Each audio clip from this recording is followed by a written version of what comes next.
Hello guys, welcome back to my side of the internet, and today I have something nice for you. I went through, tried out new cheap paints at Walmart, and this is the result that I got.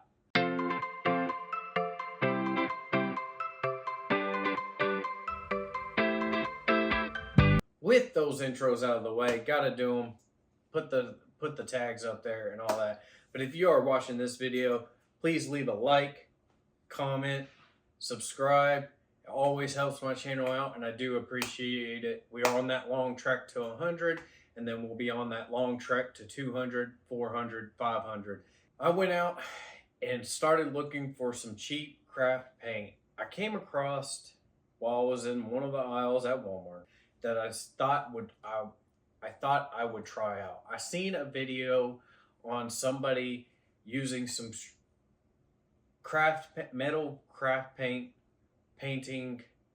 or airbrushing. So I thought I would try to give it a shot and see how that turns out. So I went out. I came across a cheap artist paint called Royal Essentials. And I decided to pick that up because with one of those, it had metallic paint. I figured I had I would get a hold of these cheap artist paints and push them through one of my airbrushes to see if that would actually cover well. And I did a little short series on it.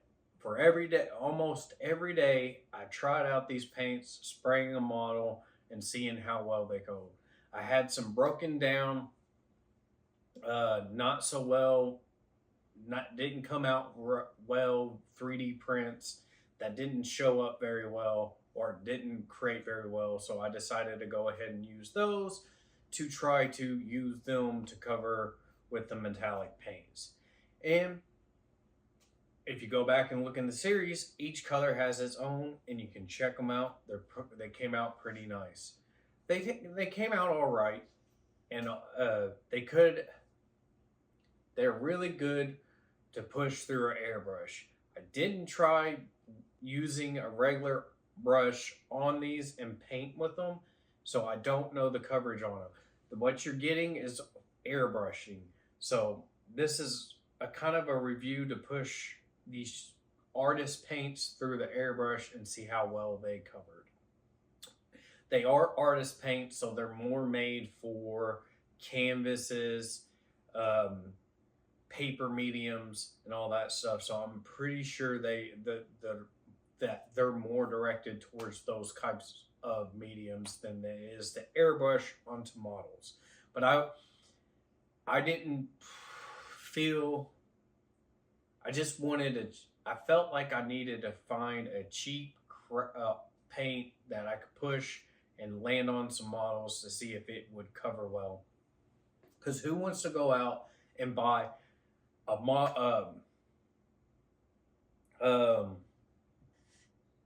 who wants to go out and buy a small bottle of craft paint, metal paint, and try to use that to cover a big model? No one does. So I figured these small, cheap, ineffective. I'm always trying to find out cheap, small, effective ways to get around buying model paint that compare to them. I don't think anything will, because if anything crosses that threshold, it ends up being model paint expensive anyways. So I'm trying to find some craft artist paints, maybe something else alternative that's not going to break the budget when you go to purchase them. All right, now with the review, I'm going to go through each color, tell my pros and cons to them, and my recipe on what I did when I started every process of using the airbrush to use these paints.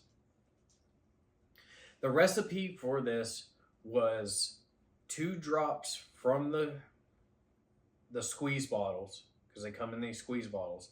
2 drops of the squeeze bottles, and I want to say 4 to 5, maybe 6 drops of distilled water. That was the recipe that I used to mix. And then I got when I got my airbrush, I ended up getting this.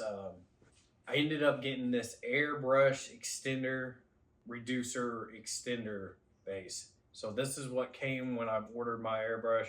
It's from U.S. Art Supplies, airbrush and color. I don't know if you guys can see it, but I'll throw up an image right here of what it is. I used 2 drops of that right into my airbrush so it wouldn't, when I put the paint into the bottom, it had so it would sit on top of the reducer and the paint would have to do that, and then I would mix it in the cup to make sure it mixed well and reduced it. And so, because when you use artist paint or craft paint in an airbrush, you don't know the quality that you're getting, so you don't know if it's going to be thicker and end up causing airbrush clogs. So I would try to thin it to where it wasn't so thick, so which means I was going to have to apply maybe 1 or 2 coats. But for this example, I was going to only apply 1 coat. I wasn't going to apply a coat, let it dry, then apply another coat. So this is just 1 coat sprays for all of them that you see in the videos. They're not just layered in coats. First up, we had red, because my favorite color is red. I wanted to try out the red to see if I could get a vibrant red, and it was a very vibrant red. The red came out very vibrant, very good. I liked it. You can see in the video here, you can see that the vibrant red, it looks very good. It mixes very well. It had no separations, none of that. It looked very well and all that. Yellow. Yellow is notorious for not covering, and it did not cover very well when I used about all the cup. Unlike the red I had some little bit left over that I could use for anything else that I needed, or apply a second coat. Yellow, when I did the yellow did not cover very well like it normally does. Any yellows have very hard time covering very well. A little caveat, so for me editing this, I primed all the models black because I asked my wife which color I should use. I wanted to do white, but I did black because she said black, prime them in black. They're primed in black, so any coats or any paints that got applied over a black prime. All right, back to yellow. Yellow, it covers very poorly. It mixes okay. It mixes just as much as the red, but I had to use all the yellow to try to get a good coverage on the model I was using. Green, it's not actually a green, it's more of a turquoise color. It's very pretty turquoise yellow. So it covers very okay and very well. It left a little bit, but not much, in the way of what was left over after what happened and all that. It comes with an orange. Orange was okay. It was like a red. It covered just the same as red and all that. It comes with purple. Purple was the same. The purple covers very well. It's a nice, cool, vibrant purple. The purple and the violet. So we'll get into violet a little bit, but purple and violet, or no, blue. I forgot to talk about blue. Blue is a nice, vibrant, or dark blue, so it makes up very good for it being a blue. It's a very nice blue. It covers, but when I get into violet, I'm going to talk about blue and violet kind of together. Blue and violet, they both look about the same. So violet is about a blue, and blue looks more of a sapphire blue. but they're both looking blue. So both of them are chalked up as blue. Uh, purple is really cool, good, cool color. It covers. It's very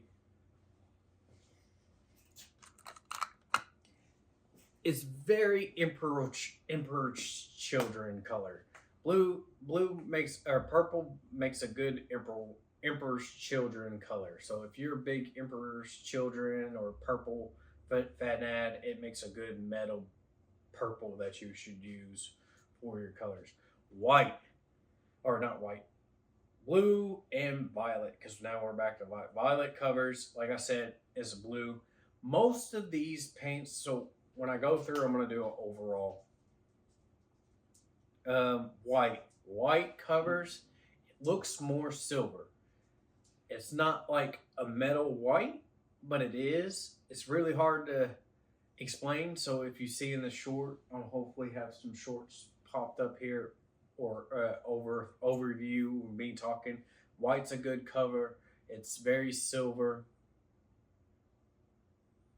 So it covers. I could see it being a very unique situational white, a very unique situational silver that you could use. It's very good. Black's a nice bronze. It's like it wants to be a metallic gold bronze, but it isn't. It's very dark, but it has the gold flakes in it that brings it out to looking more gold and bronze looking. And then you have bronze. Bronze, a very good color. It covers. It's dark. It's nice. It reminds me of gold. So I'm pretty sure you could probably mix some black ink with it, or orange. You probably mix some orange or black. I'm not very good because I haven't dealt with copper. But trying to get this to a copper would probably be one of the colors that you could use to try to get to copper. Silver, very good, covers very well. Like I said, all the previous colors, most of them have, like I said, all the previous colors, most of them,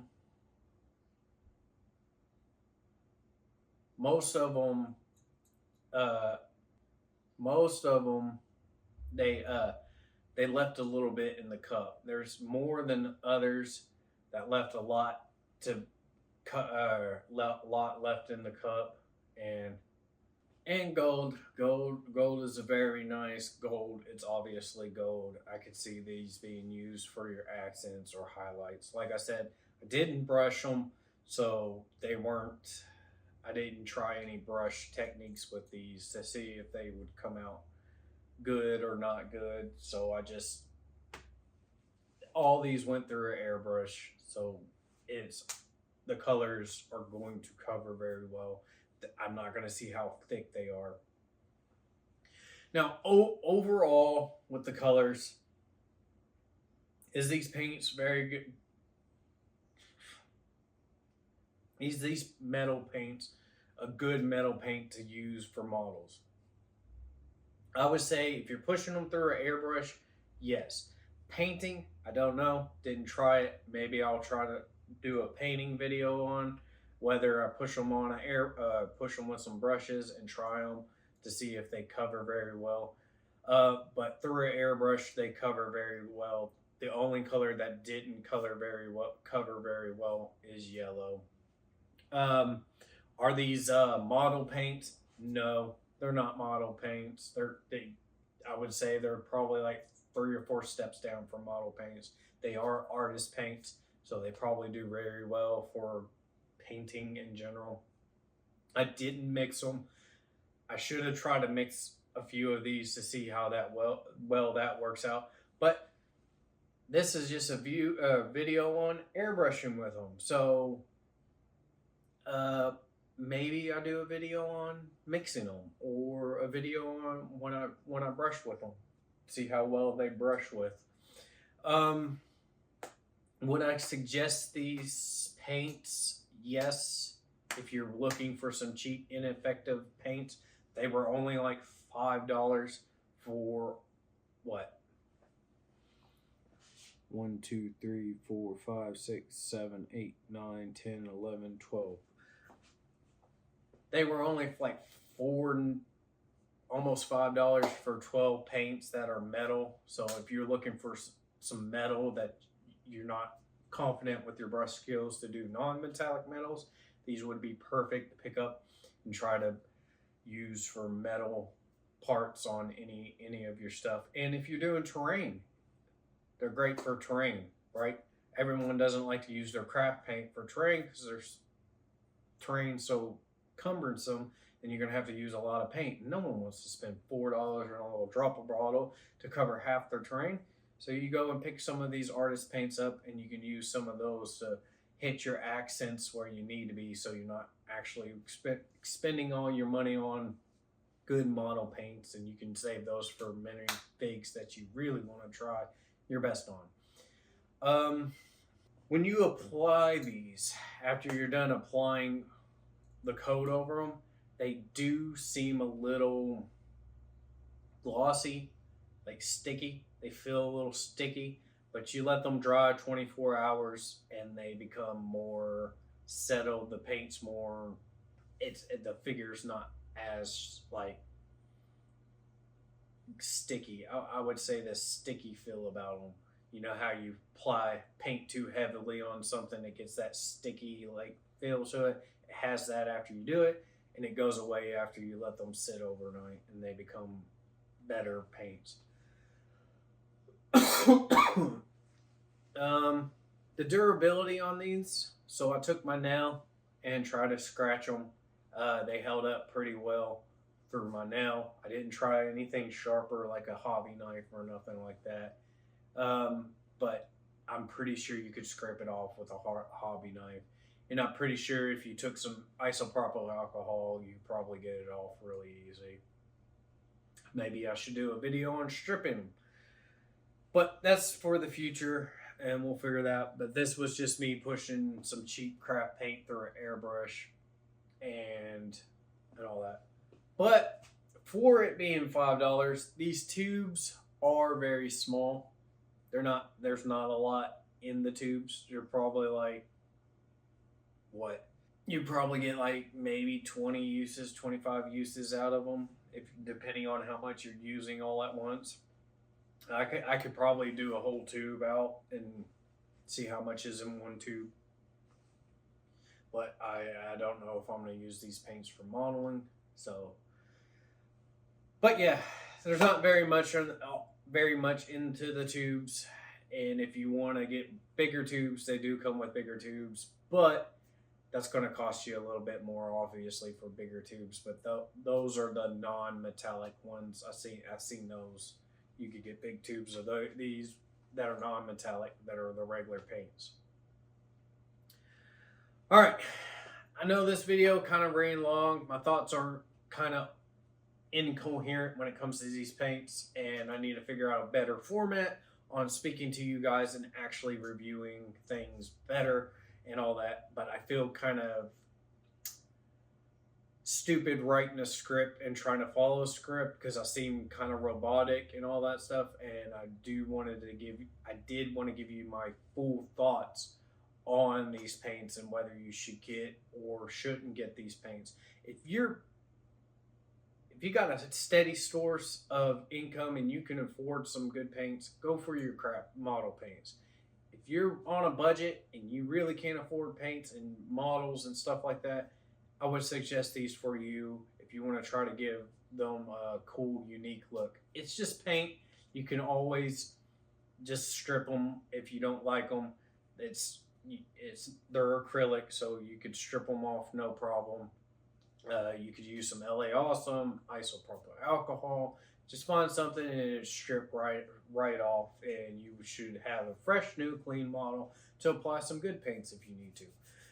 But with all that said, I do appreciate you guys being here and watching this video. If you did like today's video, Please like, subscribe, and comment. Comment down below if you ever found any good cheap craft paint, and should I try it out? Let me know in the comments if you guys found some paint and I should try it out and give my thoughts and feelings upon those. But with all that said, remember, wash those dirty sprues.